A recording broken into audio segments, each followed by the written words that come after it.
bonjour à tous, bienvenue dans ce webinaire qui va traiter de la fonctionnalité filtre de signalétique dans Mercator. L'idée c'est que à l'issue de cette session, de ce webinaire, vous n'ayez plus d'interrogation par rapport à la fonction de ce filtre et que vous ayez compris aussi la puissance que peut être la fonctionnalité filtre, qui est une fonction finalement maîtresse dans votre Mercator. Alors pour ceux qui ne me connaissent pas, je suis Antoine de chez Mercator. Je suis consultant en ERP déjà depuis 12 ans chez Mercator et je suis également team leader de l'équipe. Je bascule donc sur notre fameux dossier démo. Pour ceux qui sont habitués au webinaire, ils le connaissent, Créaplon. Et donc on va surtout se baser sur les signalétiques qui sont ici. Donc pour rappel, les signalétiques peuvent être ouvertes via ce bouton de raccourci, mais également depuis le point de menu fenêtre, on a également accès à l'ensemble des signalétiques. Alors finalement, la base du filtre, c'est quoi? On va prendre l'exemple des articles. Ici, quand j'ai ouvert ma fiche article, par défaut, mon bouton filtre était positionné. Alors il se peut que par défaut, vous ne voyez pas ce bouton, mais par exemple le bouton rechercher. En fait, Mercator retient de manière préférentielle par utilisateur et par écran les derniers boutons utilisés. Donc si vous êtes plutôt adepte du filtre, ce que je ne doute pas à l'issue de ce séminaire, enfin de ce webinaire, pardon, eh bien vous verrez filtrer en première position. Ce qui est plus pratique pour pouvoir directement utiliser cette fonction. Alors on a également un raccourci qui nous permet de lancer le filtre. Finalement, ces raccourcis, vous pouvez également les retrouver via ce point de menu contextuel article. Alors on parle d'un point de menu contextuel, pourquoi? Parce qu'en fait, il va changer selon le signalétique que l'on ouvre. Ici, je suis sur les clients. Vous voyez, ce point de menu contextuel client s'est mis en action. Si je repasse sur les articles, j'ai bien ici un point de menu contextuel article qui est en action. Et donc là, finalement, vous avez les fonctions qui sont reprises dans les boutons à utilisation préférentielle ici. Et filtrer, vous voyez, CTRL-I, donc petit mémo, si vous ne retenez pas que CTRL-I vous permet de filtrer, vous pouvez toujours le retrouver. Donc j'y vais, je fais mon CTRL-I. Qu'est-ce qui se passe? Eh bien, visuellement, je vois que l'ensemble des champs de ma fiche sont maintenant à vide. Je vois que l'ensemble de mes boutons aussi préférentiels ont disparu, je ne suis plus que sur la fonction filtrer. Finalement, Mercator part du principe que tout champ du signalétique qui est affiché dans l'interface est intéressant, potentiellement intéressant pour un filtre. Et donc je suis en fait sur le même écran, on ne redessine pas un autre écran, on est sur notre écran de base de signalétique, mais en mode filtre. Je vais prendre un exemple basique. Je vais chercher tout ce qui concerne le pelé chez moi. Je tape mon critère dans un des champs. Enter. Mercator m'affiche une liste d'articles qui correspond à mon critère de filtre. Si maintenant je quitte, mon filtre n'est pas actif. Il n'a pas finalement fonctionné. Le filtre, finalement, pour aller au bout, est constitué de 3 étapes. 1. Cliquer sur filtrer. 2. Taper son critère de recherche. Et ensuite, lorsqu'on a cette liste d'articles, rentrer dans une des fiches, peu importe, qui me sont mises à disposition pour mon filtre. Lorsque j'explique la fonctionnalité de filtre, finalement, pour comprendre la différence entre une fonctionnalité de recherche, je prends l'analogie d'un livre. On peut se dire que finalement, on a notre livre des articles avec l'ensemble des pages. Si je liste, j'ai mon index avec l'ensemble de mes pages.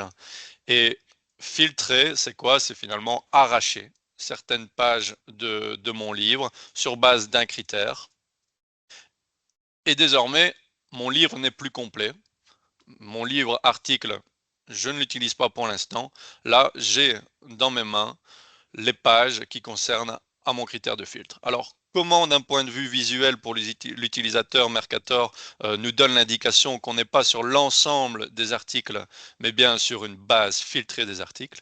Eh bien, on a ici en bas à droite une petite icône d'entonnoir et chose qu'on ne sait pas toujours, lorsqu'on met notre souris sur l'icône, eh bien, on a un petit tooltip, comme on dit en informatique, qui nous donne le nombre d'enregistrements qui concerne mon filtre et également, pour ceux qui veulent commencer le SQL, un début finalement de requête where dans mon SQL.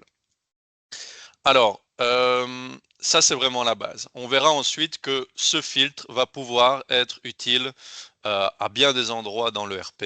On va pouvoir finalement l'importer dans des documents, dans des remises, l'utiliser par exemple pour générer des rappels clients filtrés, mais on fera ça après. Ici vraiment maintenant on va se concentrer sur tout ce qui existe autour de cette fonctionnalité filtre. Alors, j'ai cliqué ici dans mon explication, dans le début de ce webinaire, sur le bouton qui était ici filtré.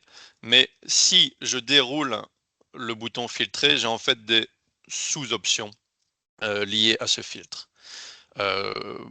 Ça arrive souvent de se dire finalement moi je veux consulter ma base article, ma base client en excluant les fiches qui sont en sommeil.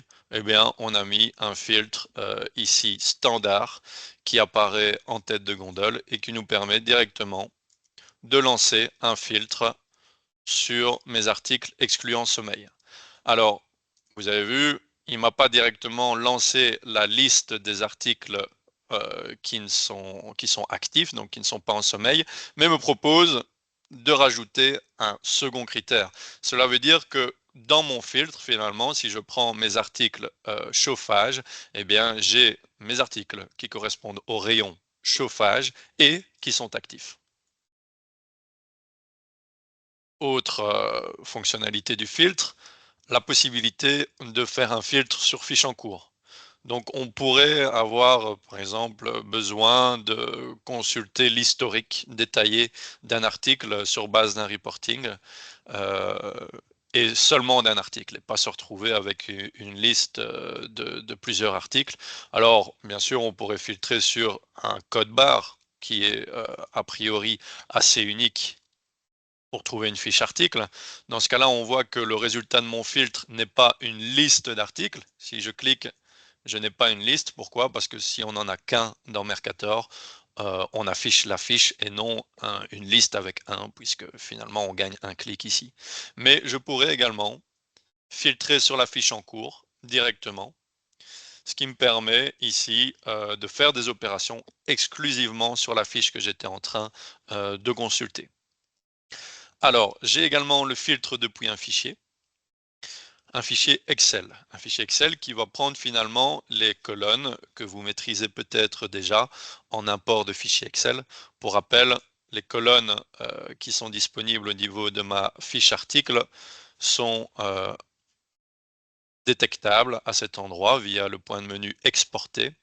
Où là, ici, on a une liste tout à fait exhaustive de l'ensemble des champs de ma fiche article et également des tables annexes. J'ai également ici une fonction rechercher qui me permet de trouver plus facilement les champs que je souhaiterais. Voilà, bon, c'est pas l'objet ici du webinaire de parler de cet export de champs et import, mais par contre, je peux déjà vous montrer mon fichier que j'ai préparé pour ce webinaire. Donc, en formation. Non, je vais faire le filtre et je vais savoir où est ce fichier. Alors, Ineo formation webinaire, oui. Donc voilà, ça aussi, un Mercator va retenir de manière préférentielle par utilisateur le dernier chemin d'accès utilisé pour ce genre de fonctionnalité. C'est assez pratique pour pas devoir finalement reparcourir l'ensemble de son disque. Alors, je vais ouvrir le fichier pour que vous le voyez. Avant import. Voilà, j'ai fait un export, je dirais classique en Excel. Et ensuite, j'ai préparé un premier filtre sur base de SID, un deuxième filtre sur base de SCLEAR. Vous allez me dire, mais à quoi me sert finalement ce filtre depuis fichier? Ben, imaginons on ait importé des données et que on n'ait pas cliqué lors de l'import sur la nouvelle fonctionnalité qui permet de filtrer les enregistrements importés et qu'on se dit ben, j'aimerais bien quand même reparcourir l'ensemble des choses que je viens d'importer pour vérifier l'exactitude sur un échantillon de données. Voilà, j'ai oublié de cliquer ici en faisant l'import et donc c'est trop tard. Sachez que ceci existe quand même. Je pourrais faire une mise à jour de données en ayant les éléments filtrés en résultat. Eh bien, ici, je vais filtrer du coup sur mon fichier Excel, qui était précédemment dans l'exemple mon fichier utilisé pour une mise à jour de données.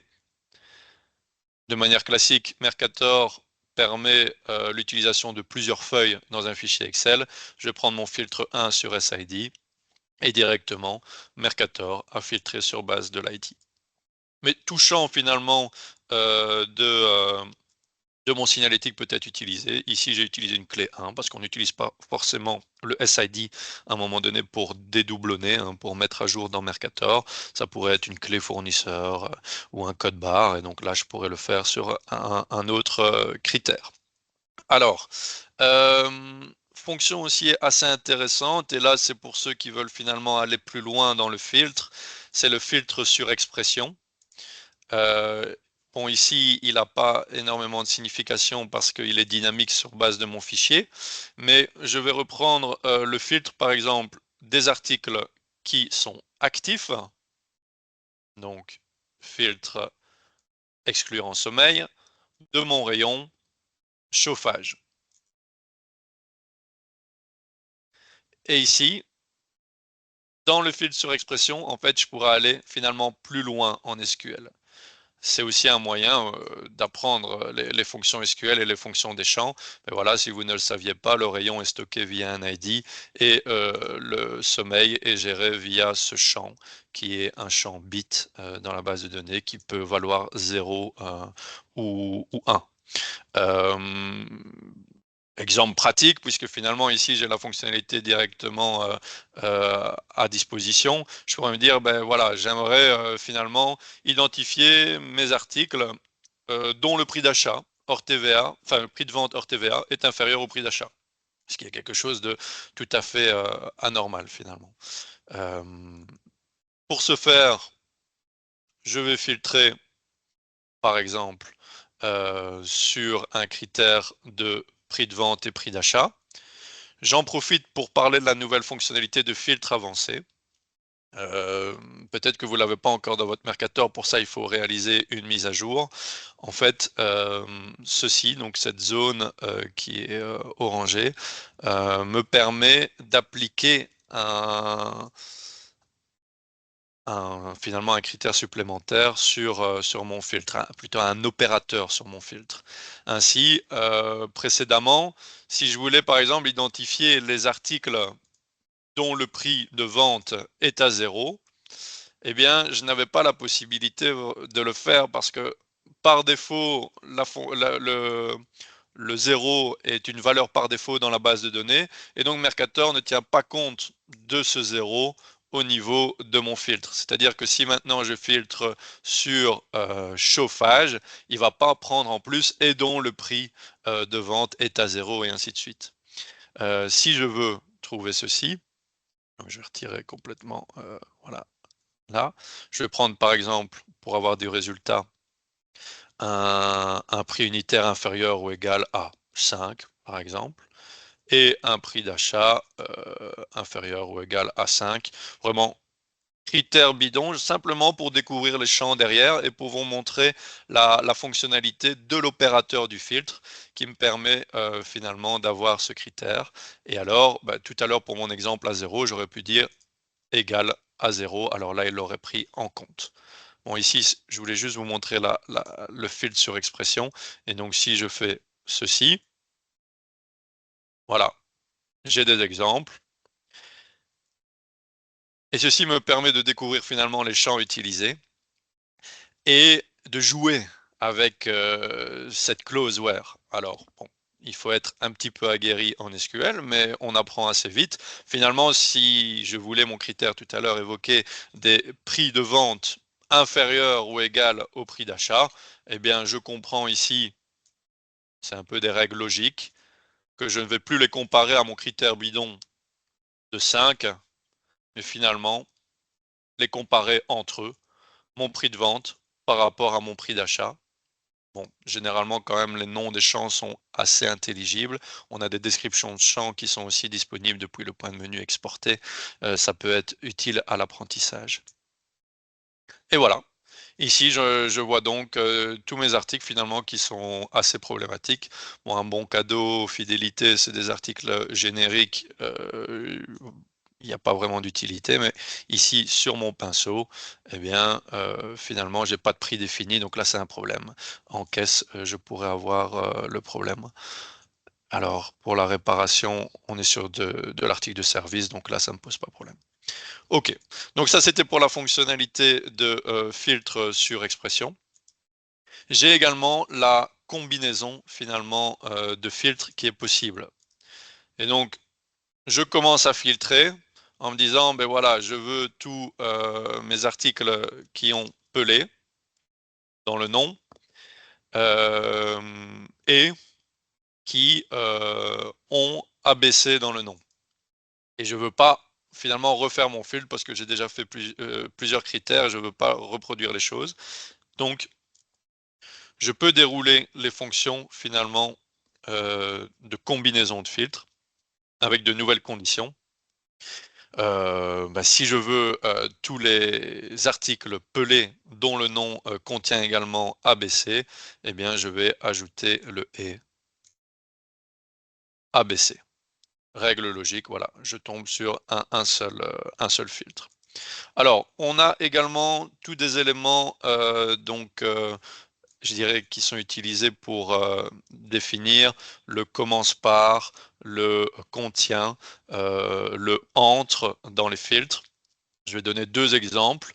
Je pourrais avoir besoin de tous les articles qui commencent par pelé, alors c'est un égal pelé dans ma fonction filtre. Je vais peut-être prendre l'exemple avec les comptes généraux en comptabilité, parce que c'est quand même quelque chose qui arrive souvent, où je voudrais, ben voilà, tous mes comptes de charge. Donc je vais prendre tous mes comptes qui commencent par 6. Oui, parce que si j'avais fait un filtre simplement 6 ici, par défaut, le filtre contient 6. Alors dans ce cas-là, ben, voilà, j'ai des comptes de bilan qui ne me seront pas très utiles ici pour afficher l'ensemble de mes comptes de charges au niveau de mon plan comptable. Maintenant, vous allez me dire, et comment je fais pour afficher mon PNL, donc compte des résultats, charges et produits? Eh bien, je vais pouvoir utiliser la fonction entre. Et la fonction entre, eh bien, je pourrais faire un 6 entre ces trois petits points 7, donc finalement 2, 6 à 7. J'ai ici mon PNL, donc avec mes comptes 6 et mes comptes 7 qui sont affichés. Alors on voit que dans Mercator, le résultat du filtre, c'est le listé. Il y a un système de pagination. En fait, il y a une option qui régit le nombre d'éléments que je peux afficher. Et donc là, vous pouvez jouer avec ceci dans votre dossier pour, par exemple, afficher plus de résultats. Si je tape nombre, donc les options, il y en a énormément. C'est pour ça qu'on a un système de recherche dans les options. Alors normalement, c'est nombre d'enregistrements par signalétique. Voilà, ici je suis à 100. Je pourrais me dire raisonnablement, je peux passer à 1000, comme ça j'ai plus de choses qui sont affichées. Parce que ça peut être pratique à un moment donné de se dire, ok, je vais filtrer, je sais pas moi, tout ce qui est actif. Voilà. Et plutôt que d'avoir un système de pagination, j'ai tout sur une seule page. Il faut rester raisonnable, bien sûr, sur ce nombre d'enregistrements, sinon ça pourrait gréver les compétences, enfin les performances de l'ERP. Et ici, j'ai une grille et donc j'ai des fonctions clic droit. Clic droit pour exporter, par exemple, des éléments en Excel. Alors, pour aller plus loin finalement avec la fonction filtre, on a également la possibilité, et ça alors on a besoin de l'intervention du chef de projet, de faire un filtre prédéfini. Et donc ça c'est une petite customisation. Oui mais en fait finalement j'utilise tout le temps ce filtre là et je veux pas vraiment dérouler des critères de filtre depuis mon bouton. Mettons-le via un bouton directement disponible. Ici, exemple assez trivial, je filtre tous mes clients test. Voilà, j'ai ce bouton qui me permet d'avoir un filtre prédéfini. Alors en standard, ça existe aussi. Et donc c'est quand même plus facile à implémenter. On a le filtré avec des modèles de filtres prédéfinis, où là on peut lister toute une série de filtres. Je vous montre rapidement où ceci est paramétré dans Outils, Paramètres, Filtre de signalétique. J'ai la possibilité pour l'ensemble de mes signalétiques, ici on était sur article, de définir un filtre avec un titre, une clause where. Donc là finalement je crée un filtre par fournisseur et donc je le mets à disposition avec le choix d'une constante qui arrivera sur la sélection d'un menu déroulant.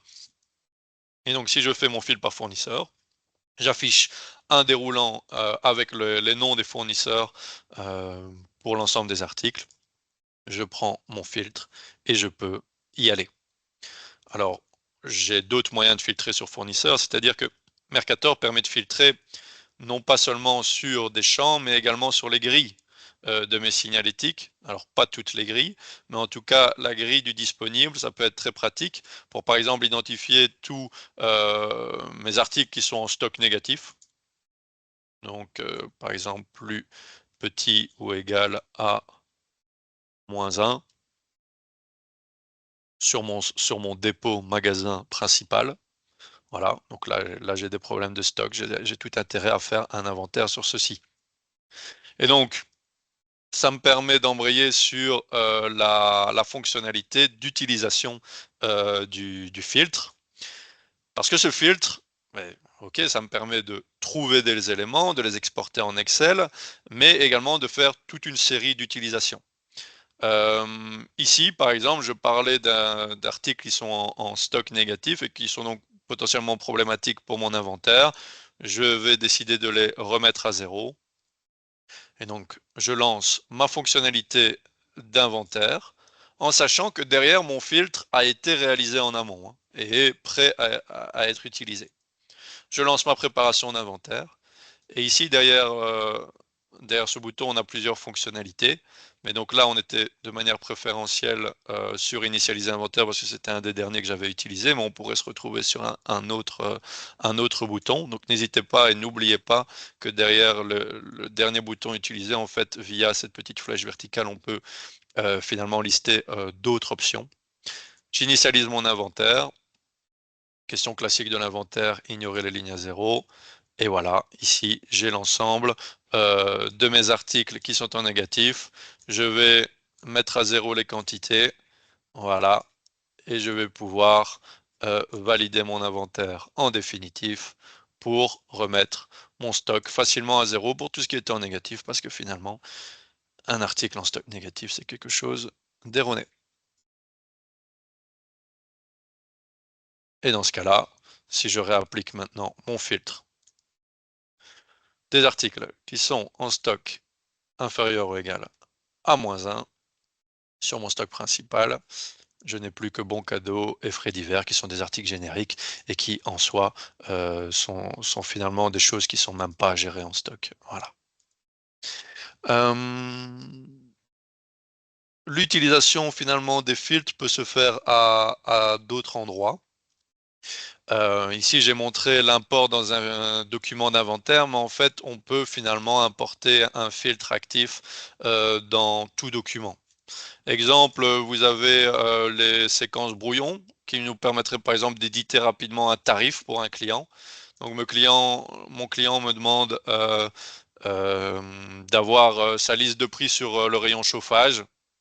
Rapidement, je filtre mes articles sur le chauffage. Je démarre un document brouillon que j'aurais pu paramétrer avec mon chef de projet qui s'appellerait par exemple tarif. Bon, ici, je vais prendre la précommande. On l'a appelé comme ceci. Je tape mon nom du client, comme ça, il a même ses conditions particulières, s'il devait avoir une tarification particulière. Et si je déroule ici ce deuxième bouton, j'ai la fonction importer filtre actif qui me permet directement dans un document de vente, mais donc d'inventaire, de transfert, d'achat, d'importer facilement un filtre actif. Autre utilisation du filtre, le fait de l'utiliser dans du document reporting. Alors, vous utilisez peut-être le point de menu gestion document reporting pour lancer vos reportings, mais finalement, les reportings sont systématiquement classés selon une appartenance à un signalétique. Et donc, de manière assez naturelle, on retrouve également le reporting depuis le bouton document dans les signalétiques. Et si je lance par exemple ce reporting, catalogue article, alors je vois, parce que dans la requête du reporting, on a prévu de tenir compte d'un filtre, alors je vois cette question apparaître. Est-ce que j'applique ou pas au reporting que je vais éditer mon filtre actif? Et là, forcément, c'est le troisième moyen d'apprendre du SQL facilement dans Mercator, c'est de lire ici ce qui est fait en termes de closeware sur ma requête SQL et mon catalogue article qui mériterait un petit ajustement au niveau du code barre est filtré sur base de mon critère.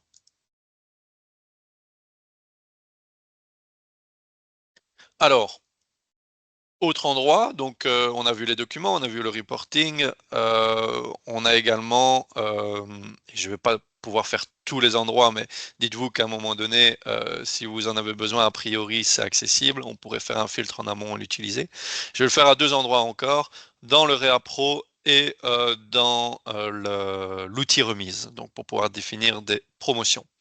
Et donc le Réa Pro, comme vous le savez, peut être utilisé en mode liste, c'est-à-dire qu'on ne fonctionne pas avec du stock min, stock max, mais en fait on a un peu une liste de courses. Ceci est régi par une option, donc ça a fait l'objet de formations passées. Si pas, vous pouvez toujours poser la question à votre chef de projet pour mettre en place ceci. Et finalement, de manière identique aux autres endroits, j'ai le bouton importer filtre article, voilà, qui ne fonctionne pas si je n'ai pas un filtre prédéfini. Et donc, je vais reprendre encore et toujours mon critère d'article dans le rayon chauffage. Voilà.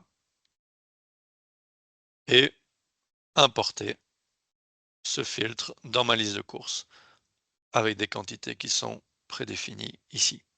Alors, la manière classique de faire du Réa Pro, ce n'est pas avec ce mode liste, mais avec du stock min et stock max. Et là, on va pas importer des articles dans le Réa Pro, mais plutôt faire un filtre en amont, lancer l'opération de Réa Pro avec le stock min et stock max, et alors le Réa Pro tiendra compte de ce filtre. Parfois, j'ai aussi des difficultés de retrouver certains éléments dans un signalétique, dans un historique, pardon. Exemple, historique client. Et je voudrais, par exemple, avoir l'historique de mes factures sur un critère client qui est fait en amont. Je prends mon signalétique de client, je filtre sur un critère, par exemple, de type. Je vais prendre tout ce qui est commerce de proximité, donc qui est une catégorie. Je confirme mon filtre, je vois bien mon entonnoir. Je lance mon historique client. Alors, bien sûr, j'ai des fonctions de base, de recherche sur base du nom, etc. Mais ici, c'est plus large que ceci, c'est finalement une catégorie. J'ai un petit volet ici dans mon historique client qui me permet de dérouler d'autres options. Donc là, je vous invite à parcourir ces options qui sont finalement des options de documents. Et, in fine, ici, mon filtre, la catégorie 3, donc quatrième endroit où je peux apprendre du SQL dans Mercator. Finalement, ce Mercator est extrêmement formateur. Je lance mon historique client et je vois que finalement, mon historique de facture est bien filtré sur base de ce critère de catégorie 3, donc le type commerce de proximité. Pour ceux qui ont la comptabilité, pareil, je lance des rappels, eh bien, je pourrais faire un filtre sur base des clients, par exemple, des clients qui veulent recevoir leur rappel par papier, donc par voie postale. Je le fais dans un premier temps et puis email, je le ferai plus tard puisque finalement, je n'ai pas à poster ces choses. Alors, j'ai déjà introduit finalement la notion de filtre avancé. Peut-être plus en détail, en fait, on a finalement essentiellement des champs de type float, comme on dit donc en base de données, c'est-à-dire des nombres, des champs de type bit, booléen, donc qui sont cochés, oui, non, des champs texte. Voilà, ça c'est l'essentiel. Les déroulants sont également des champs de texte. Et donc l'opérateur me permet de faire ce filtre. Ça a été vu à un moment donné lors d'un webinaire de découverte de nouvelles fonctionnalités, mais rapidement, voilà, l'opérateur sur un nombre, c'est assez classique. Je dirais ce qui est un petit peu plus particulier, c'est cette case à cocher. Par défaut, quand elle est non remplie complètement ici, ça veut dire qu'on n'en tient pas compte, donc ce ne sera pas pris comme un critère. Maintenant, si elle est complètement vide, alors là, finalement, c'est exactement le même filtre qu'en début de webinaire, c'est-à-dire que ce sont mes filtres actifs, puisque ce sont les articles qui ne sont pas cochés en sommeil. Forcément et inversement, si je clique, et ça existait déjà par le passé, 2 fois en mode filtre avancé et que je coche en sommeil, alors j'ai tous mes articles qui sont en sommeil. J'avais promis également de montrer la fonction ajouter un article dans un document. Ici, c'est un petit bouton à mettre en place, un bouton standard, mais parfois c'est pratique. On avait la fonction filtre qui nous permet à un moment donné de trouver une fiche en particulier. On pourrait utiliser ce bouton de caddie pour à un moment donné ajouter facilement cet article, même si on sait qu'on a tous les critères de recherche et de fil qui sont disponibles directement dans le document. Mais ce bouton va me permettre, oui, je vais peut-être prendre un article qui n'est pas fidélité, mais plutôt un article de type tuyau, voilà, qui est un article classique, qui me permet d'ajouter ici le filtre. Je parcours un peu tout ce que j'avais prévu rapidement. J'ai vu a priori tout. Il y a d'autres opérations de filtre, mais maintenant on pourra mettre en commentaire de ce webinaire l'ensemble des pages de notre base de connaissances. Pour rappel, hein, quand on va sur notre site web mercator.eu, on a la possibilité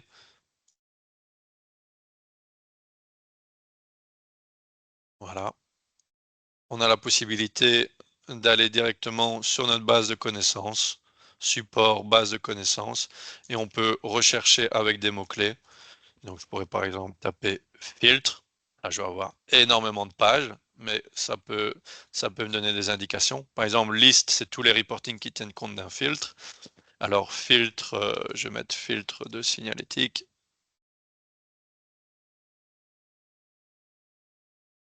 Voilà, et là j'ai déjà moins de pages, mais tout ce qui parle un peu des fonctions filtrées dans Mercator. Voilà, on va peut-être réactiver les micros de chacun pour répondre aux questions, puisqu'on arrive finalement à la fin de ce webinaire d'une demi-heure. Court format pour avoir finalement un sujet qui soit traité ok de manière exhaustive, mais au périmètre assez court. Oui, Non, c'est assez ok, clair. ok, ça c'est clair. Très bien. Bon, eh bien, on va se quitter là-dessus alors. Oui, j'avais promis à un collègue de faire sa blague. C'est une redite puisqu'il l'a déjà faite, mais normalement j'aurais dû présenter la séance des questions sans filtre, bien sûr, puisque l'objet de la formation était les filtres. Maintenant, vous savez que les filtres n'ont plus de tabou pour vous. Et vous pouvez y aller à fond dans votre Mercator, n'hésitez pas à l'utiliser. Peut-être dernière chose, le filtre est activable depuis mon raccourci filtré, donc CTRL-I, le bouton filtré, mais j'ai également une option qui me permet par défaut, lorsque j'ouvre mes signalétiques, d'arriver en mode filtré. Donc ça, on pourrait également l'activer. Voilà, ce sera le mot de la fin. Merci pour l'assistance à ce webinaire. Et voilà, on se revoit très vite dans vos divers projets variés. N'hésitez pas à poser vos questions à vos différents chefs de projet pour avancer là-dessus.